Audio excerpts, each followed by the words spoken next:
8 से 9 मई 2025 की मध्य रात्रि को पाकिस्तानी सेना ने सैन्य बुनियादी ढांचे को निशाना बनाने के इरादे से पूरी पश्चिमी सेना पर भारतीय वायु क्षेत्र का कई बार उल्लंघन किया। यही नहीं बल्कि पाकिस्तानी सेना ने नियंत्रण रेखा पर भारी कैलिबर वाले हथियारों से गोलीबारी भी की। अंतर्राष्ट्रीय सीमा और नियंत्रण रेखा पर लेह से लेकर सरक्रीक तक 36 स्थानों पर 300 से 400 लगभग ड्रोनों का इस्तेमाल घुसपैठ का प्रयास करने के लिए किया गया। भारतीय सशस्त्र बलों ने काइनेटिक व नॉन काइनेटिक साधनों का उपयोग करके इनमें से कई ड्रोन्स को मार गिराया। इतने बड़े पैमाने पर हवाई घुसपैठों का संभावित उद्देश्य वायु रक्षा प्रणालियों का परीक्षण करना और खुफिया जानकारी इकट्ठा करना था। ड्रोन के मलबे की फोरेंसिक जांच की जा रही है। प्रारंभिक रिपोर्ट्स से पता चलता है कि वे तुर्की के असीस गार्ड सोंगर ड्रोन्स हैं।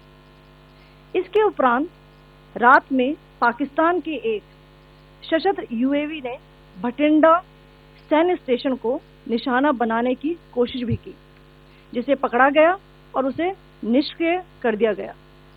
पाकिस्तानी हमले के जवाब में पाकिस्तान में 4 हवाई रक्षा स्थलों पर सशस्त्र ड्रोन्स लॉन्च किए गए। इनमें से एक ड्रोन एडी रडार को नष्ट करने में सक्षम रहा। पाकिस्तान ने जम्मू कश्मीर के तंगधार, उरी, पुंछ, मेंढर, राजौरी, अखनूर और उधमपुर में भारी कैलिबर आर्टिलरी गन और सशस्त्र ड्रोन्स का उपयोग करके नियंत्रण रेखा के पार गोलीबारी भी की, जिसके परिणाम स्वरूप भारतीय सेना के कुछ जवान हताहत हुए और घायल हुए। भारतीय जवाबी कार्रवाई में पाकिस्तानी सेना को भी बड़ा नुकसान पहुंचाया गया। इसके अलावा पाकिस्तान का गैर जिम्मेदाराना व्यवहार फिर से सामने आया। 7 मई 2025 को रात 8:30 बजे एक असफल अकारण ड्रोन और मिसाइल हमला करने के बावजूद पाकिस्तान ने अपना नागरिक हवाई क्षेत्र बंद नहीं किया। पाकिस्तान अपने नागरिक विमानों को ढाल के रूप में इस्तेमाल कर रहा है, जबकि उसे अच्छी तरह से पता है कि भारत पर उसके हमले से हवाई रक्षा की तीव्र प्रतिक्रिया होगी। यह भारत और पाकिस्तान के बीच अंतर्राष्ट्रीय सीमा के पास उड़ान भरने वाले अंतर्राष्ट्रीय उड़ानों सहित नागरिक विमानों के लिए सुरक्षित नहीं है। यहाँ स्क्रीन शॉट में पंजाब सेक्टर में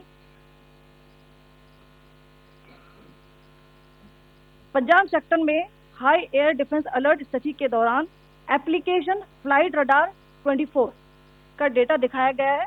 जैसा कि आप देख रहे हैं, यहाँ पर भारतीय पक्ष का हवाई क्षेत्र घोषित बंद के कारण नागरिक हवाई यातायात से पूरी तरह से रहित है। कराची और लाहौर के बीच के हवाई अड्डे मार्ग पर नागरिक एयरलाइंस उड़ान भर रही है। हाईलाइट किया गया है विमान फ्लाइनेस एविएशन का एयरबस 320, जैसा कि आप यहाँ देख रहे हैं, जो कि शाम को 5:50 बजे दमम से शुरू हुआ और रात को 9:10 बजे लाहौर में उतरा। ये सारा डिटेल्स आप यहाँ देख रहे हैं। ये डिटेल्स यहाँ लिखा हुआ है। Can you see this?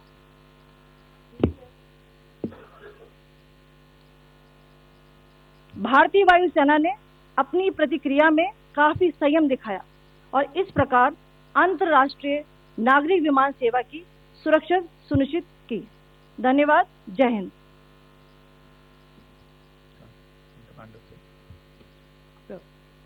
Good afternoon to you all. On the intervening night of 8-9 May 2025, Pakistan military carried out multiple violations of Indian airspace along the entire western border with an intent to target military infrastructure. Pakistan military also resorted to firing of heavy caliber weapons along the line of control. Along the international border and line of control, drone intrusions were attempted from Leh to Sarkreek at 36 locations with approximately 300 to 400 drones. Indian Armed Forces brought down a number of these drones using kinetic and non-kinetic means.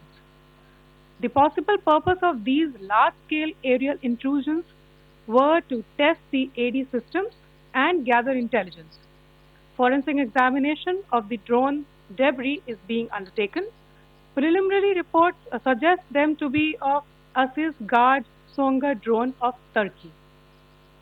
Later in the night, an armed UAV of Pakistan attempted to target Bhatinda military station, which was detected and neutralized. In response to the Pakistani attack, armed drones were launched at 4 air defense sites in Pakistan. One of the drones was able to destroy an AD radar. Pakistan also carried out artillery shelling across the line of control using heavy caliber artillery guns and armed drones at Tangdhar, Uri, Poonch, Mendhar, Rajouri, Akhnur and Udhampur in Jammu and Kashmir area, which resulted in some losses and injuries to Indian Army personnel. Pakistan Army also suffered major losses in Indian retaliatory fire. Additionally, Pakistan's irresponsible behavior again came to fore. Pakistan did not close its civil airspace despite it launching a failed unprovoked drone and missile attack on 7th May at 8:30 hours in the evening. Pakistan is using civil airliners as a shield, knowing fully well that its attack on India would elicit a swift air defense response. This is not safe for the unsuspecting civil airliners, including the international flights, which were flying near IB between India and Pakistan. The screenshot we just showed and we shall share with you, it shows the data of the application Flight Radar 24 during a high air defense alert situation in the Punjab sector. As you have seen, the airspace on the Indian side is absolutely devoid of civil air traffic due to our declared closure. However, there are civil airlines flying the air route between Karachi and Lahore. Amongst the other civil aircraft that you can see, we have highlighted an aircraft which is Airbus 320 of Flynas Aviation, which was originated from Dammam at 1750 hours and landed later at Lahore at 2110 hours in the night. Indian Air Force demonstrated considerable restraint in its response, thus ensuring safety of international civil carriers.